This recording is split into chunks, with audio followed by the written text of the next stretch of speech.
Здравейте! Този филм представлява част от пакета обучителни материали и други инструкции, свързани с това как да се работи на eClil обучителната платформа. Тази част е предназначена за учителите. Какво включва? Ще ви представя как става регистрацията на платформата с помощта на потребителските имена и паролите, които ще получите допълнително по имейла. Какви основни инструменти се намират на eClil-ската платформа, как може да навигирате в създадените проектни ресурси и материали и пътищата за комуникация между участниците в пилотирането на платформата. Нека да започна с, може би, най-същественото, а именно с адреса на обучителната платформа. Тук виждате изписан адреса, на който всъщност трябва да отидете, за да направите своята първа регистрация, след като получите акаунтите и паролите. Ето, вече се намираме на заглавната страница. Аз ще влезна с един акаунт, за да ви покажа как става това.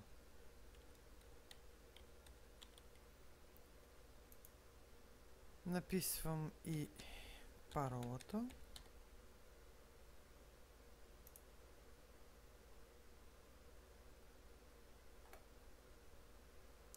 И кликвам на бутона за вход.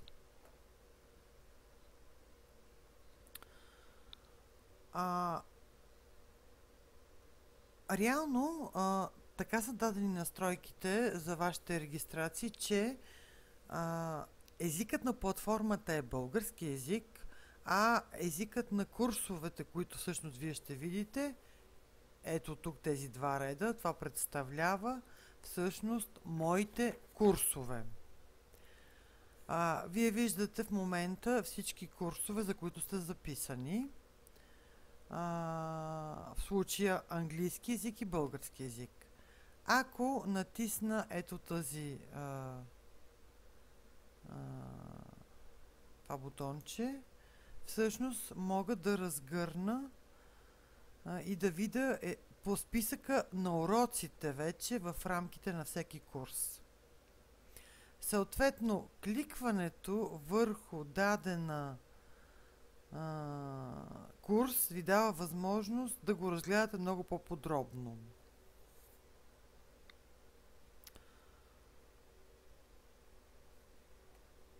Вдясно тук се намират инструментите,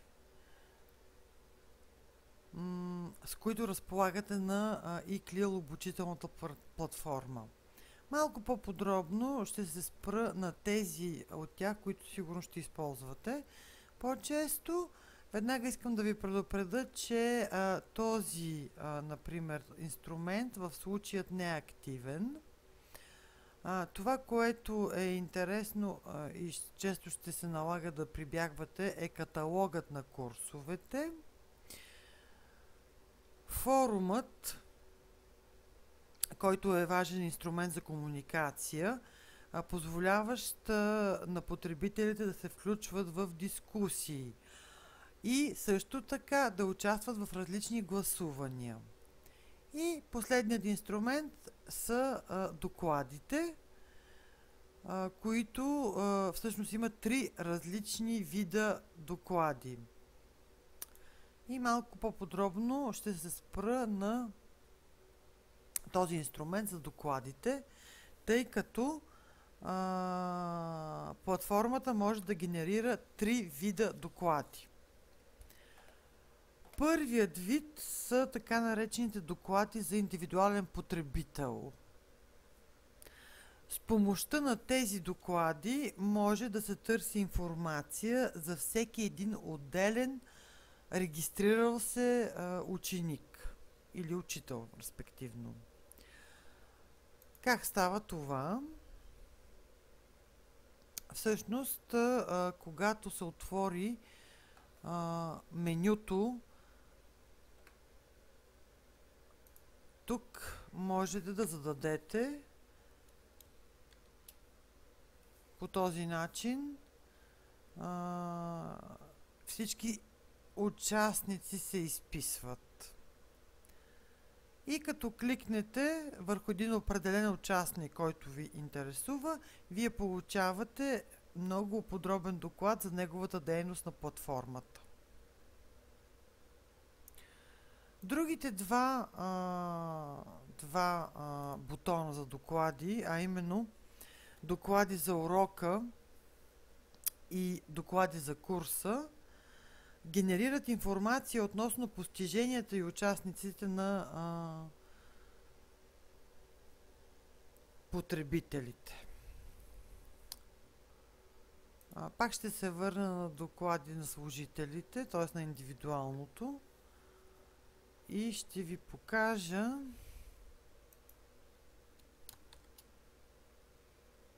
примерно за един даден потребител. Ето. Произволно избран.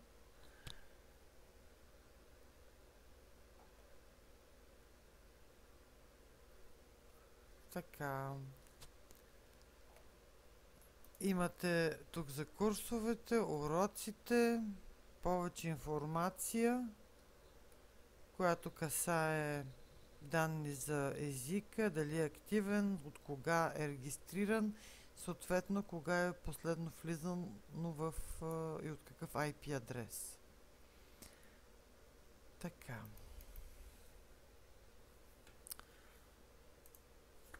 Нека да преминем на докладите, които са свързани с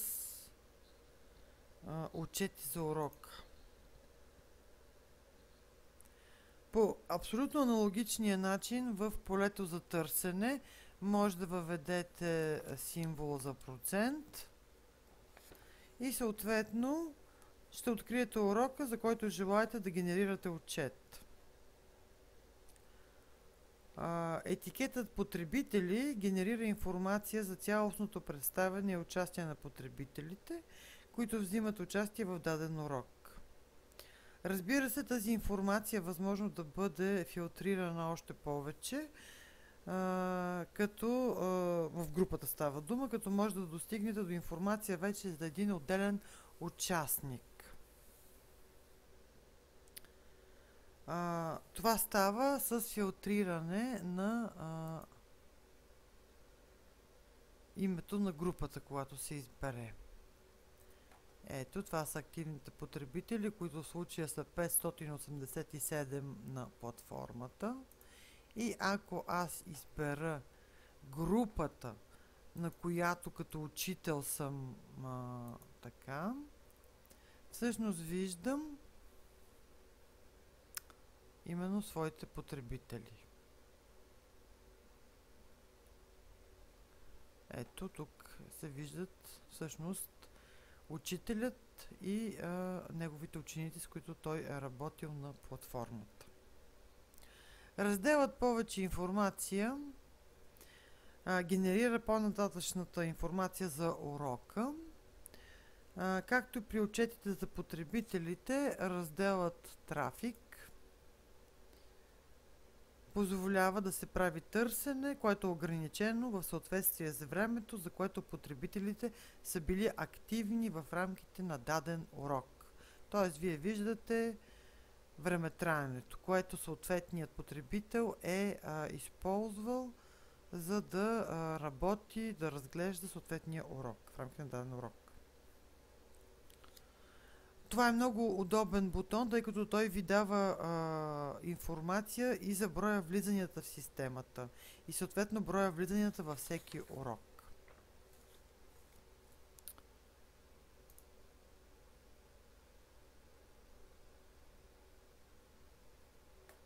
И последният вид отчети, това са отчетите за курса.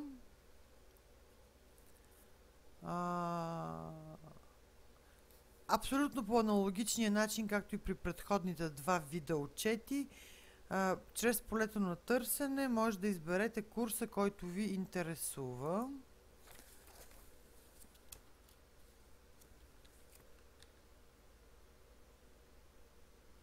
Ето, аз избирам английския курс в случая. Посочвайки урока в рамките на даден, отново мога да си избера групата.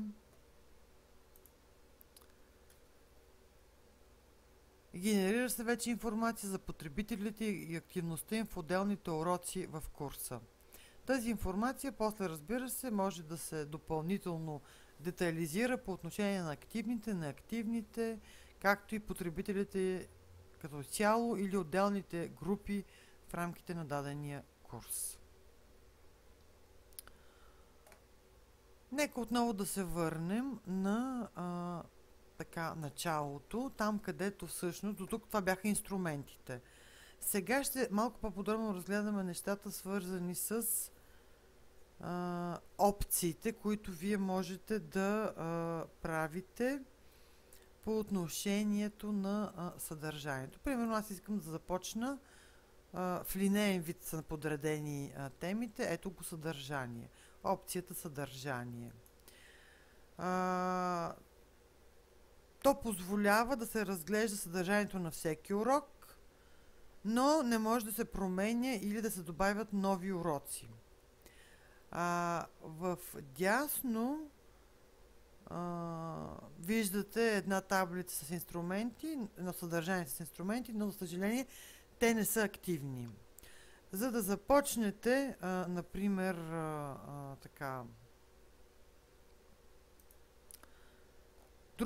друга опция, това беше опцията за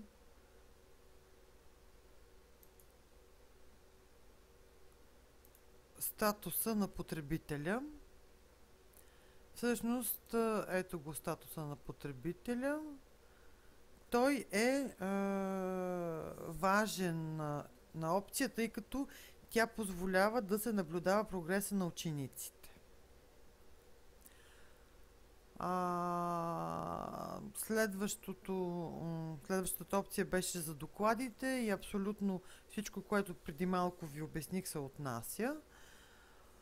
Много важната функция форум, тъй като форумът в случая дава и разрешава да се създават и да се установява връзка между различните участници на платформата.